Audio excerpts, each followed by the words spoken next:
আমরা এখন খাগড়াছড়ির উদ্দেশ্যে যাচ্ছি, সেখান থেকে দীঘিনালা যাব, তারপর হচ্ছে কপাল যদি ভালো থাকে তাহলে আজকে স্কোয়াডে জয়েন হতে পারবো, আদারওয়াইজ হচ্ছে কালকে আমাদেরকে প্রস্তুতি নিতে হবে। অসম্ভব সুন্দর রাস্তা, এই জন্য আমি বারবার বলি যে আমাদের উত্তরবঙ্গে আসলে কিছু নাই, একমাত্র শুধু এই তিস্তা ব্রিজ আর হচ্ছে মহিপুর ব্রিজ, বাকি যা কিছু আছে সব হচ্ছে দক্ষিণবঙ্গে। আমার টিম মেম্বাররা অলরেডি সামনে চলে গেছে, তাদেরকে ধরার জন্য আমি একটু স্পিড বাড়িয়ে দিলাম।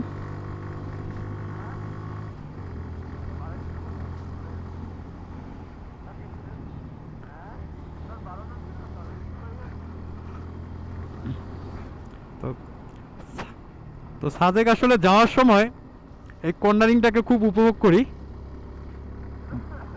বিশেষ করে সাজেকের সৌন্দর্য হচ্ছে সাজেকের রাস্তা। কেউ যদি মনে করে যে সাজেকের উপরে বসে সৌন্দর্য উপভোগ করব তাহলে ভুল। ওয়াও, এটাই তো চাচ্ছিলাম।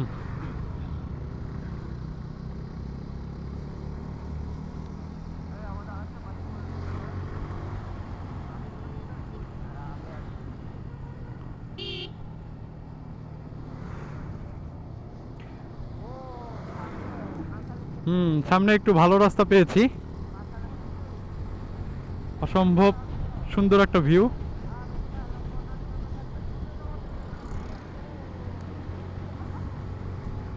তো এর আগের বার যখন সাজেক আসছিলাম তখন আসলে অ্যাকশন ক্যামেরা নিয়ে আসতে পারিনি, তো এবার মূলত নিয়ে আসার উদ্দেশ্য হচ্ছে ব্লগ করার।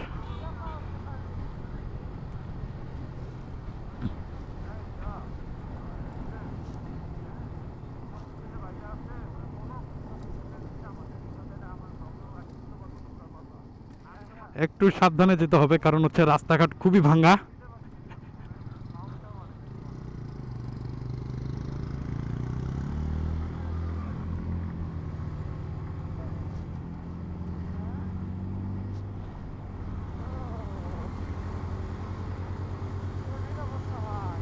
মারাত্মক রোড, মারাত্মক।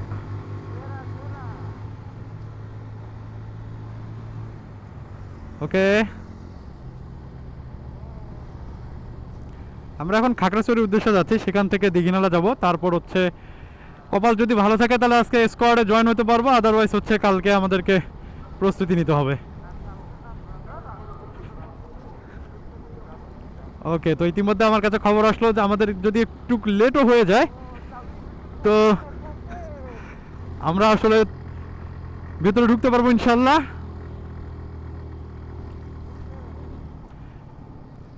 তো ভাইয়ারা আপনাদের কাছে কেমন লাগতেছে? সেরা না? কিন্তু আনফর্চুনেটলি ভাই এখানে সেরা কথাটা উঠবে না, কারণ কথা তো শুধু আমি শুনতেছি, আর তো কেউ শুনতেছে না। হ্যাঁ, নামেন ভাই, নামেন। নামার সময় একদম ফুল গিয়ারে নামবেন, হ্যাঁ।